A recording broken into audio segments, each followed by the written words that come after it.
नाशिक शहरात सध्या अवैध धंद्यांचा सुळसुळाट झाला असून याबाबत आमदार रितेश राणे यांनी सुद्धा विधानसभेत प्रश्न उपस्थित केला आहे। पण नाशिक पोलीस मात्र या अवैध धंदेवाल्यांना पाठीशी घालताय का असाच प्रश्न आता तुमच्याही मनात उपस्थित होईल।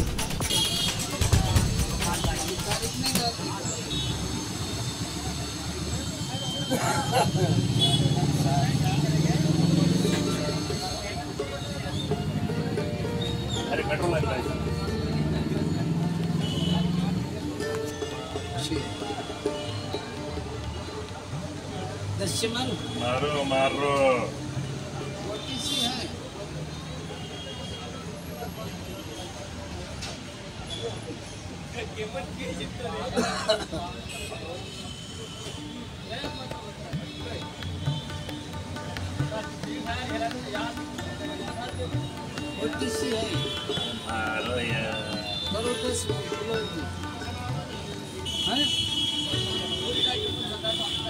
शहरातील गंगापूर पोलीस ठाण्याच्या हद्दीत अगदी रोडवर सिग्नल पाईपलाईन रोडवर लक्ष्मी नाश्ता सेंटरच्या शेजारी चक्क चहाच्या टपरीत खुलेआम की पोलिसांच्या डोळ्यात धुळपेक करीत की अजूनही काही चिरीमिरी घेत या ठिकाणी मटका जोरात सुरू आहे। आणि गंगापूर पोलिसांना मात्र दिवसाढवळ्या सुरू असलेला हा मटका दिसू नये म्हणजे आश्चर्यच वाटतंय।